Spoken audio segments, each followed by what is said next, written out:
വിശുദ്ധ യോഹന്നാൻ എഴുതിയ സുവിശേഷം അധ്യായം 2 വാക്യങ്ങൾ 13 മുതൽ 25 വരെ.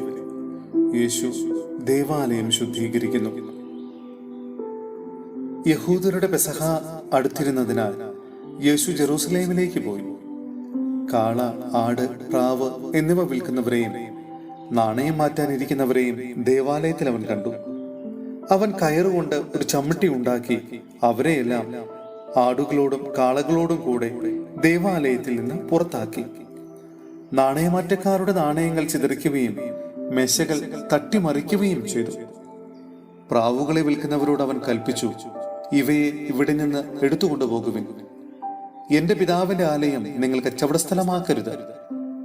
അവിടുത്തെ ആലയത്തെക്കുറിച്ചുള്ള തീക്ഷ്ണത എന്നെ വിഴുങ്ങിക്കളയും എന്നെഴുതപ്പെട്ടിരിക്കുന്നത് അപ്പോൾ അവന്റെ ശിഷ്യന്മാർ അനുസ്മരിച്ചു.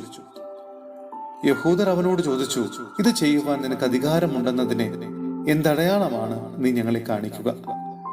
യേശു മറുപടി പറഞ്ഞു, നിങ്ങൾ ഈ ദേവാലയം നശിപ്പിക്കുക, 3 ദിവസത്തിനകം ഞാൻ അത് പുനരുദ്ധരിക്കും.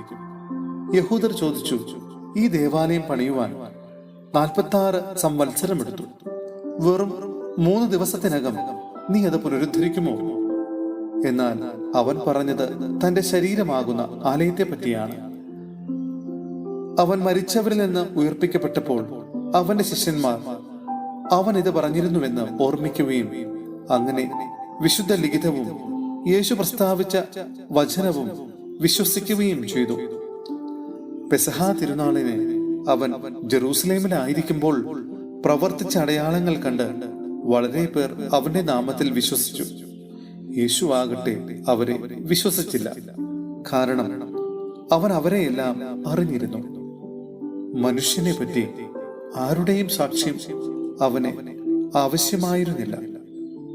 മനുഷ്യനിലുള്ളത് എന്താണെന്ന് അവൻ വ്യക്തമായി അറിഞ്ഞിരുന്നു. സഹോദരരെ, ഹെബ്രായർക്കുള്ള ലേഖനം അധ്യായം 8 വാക്യങ്ങൾ 7 മുതൽ 13 വരെ. ക്രിസ്തു പുതിയ ഉടമ്പടിയുടെ മധ്യസ്ഥൻ.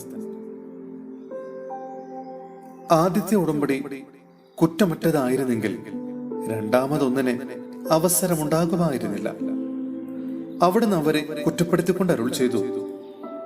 കർത്താവ് അരുൾ ചെയ്യുന്നു, ഇസ്രായേൽ കുടുംബവും യൂദാ കുടുംബവുമായി ഞാനൊരു പുതിയ ഉടമ്പടി സ്ഥാപിക്കുന്ന ദിവസങ്ങൾ വരുന്നു. ആ ഉടമ്പടി അവരുടെ പിതാക്കന്മാരെ ഈജിപ്തിൽ നിന്ന് പുറത്തു കൊണ്ടുവരാൻ അവരെ കൈപ്പിടിച്ചു നടത്തിയ ആ ദിവസം അവരുമായി ചെയ്ത ഉടമ്പടി പോലെ ആയിരിക്കുകയില്ല. എന്തെന്നാൽ കർത്താവ് അരുൾ ചെയ്യുന്നു, അവർ എന്റെ ഉടമ്പടിയിൽ ഉറച്ചു നിന്നില്ല, അതുകൊണ്ട് ഞാനും അവരെ ശ്രദ്ധിച്ചില്ല. കർത്താവ് അരുൾ ചെയ്യുന്നു, ആ ദിവസങ്ങൾക്ക് ശേഷം ഇസ്രായേൽ ഭവനവുമായി ഞാൻ ചെയ്യുന്ന ഉടമ്പടി ഇതാണ്. എന്റെ നിയമങ്ങൾ അവരുടെ മനസ്സിൽ ഞാൻ സ്ഥാപിക്കും, അവരുടെ ഹൃദയത്തിൽ ഞാൻ അവ ആലേഖനം ചെയ്യും. ഞാൻ അവർക്ക് ദൈവമായിരിക്കും, അവർ എനിക്ക് ജനവും. ആരും തന്റെ സഹപൗരനെയോ സഹോദരനെയോ കർത്താവിനെ അറിയുക എന്ന് പറഞ്ഞു പഠിപ്പിക്കേണ്ടതില്ല. എന്തെന്നാൽ അവരിലെ ഏറ്റവും ചെറിയവൻ മുതൽ ഏറ്റവും വലിയവൻ വരെ എല്ലാവരും എന്നെ അറിയും. അവരുടെ അനീതികളുടെ നേർക്ക് ഞാൻ കരുണയുള്ളവനായിരിക്കും. അവരുടെ പാപങ്ങൾ ഞാൻ ഒരിക്കലും ഓർക്കുകയുമില്ല. പുതിയ ഒരു ഉടമ്പടിയെ പറ്റി പറയുന്നത് കൊണ്ട് ആദ്യത്തേതിനെ അവൻ കാലഹരണപ്പെടുത്തിയിരിക്കുന്നു. കാലഹരണപ്പെട്ടതും പഴക്കം ചെന്നതുമാകട്ടെ അപ്രത്യക്ഷമായി കൊണ്ടിരിക്കുന്നു.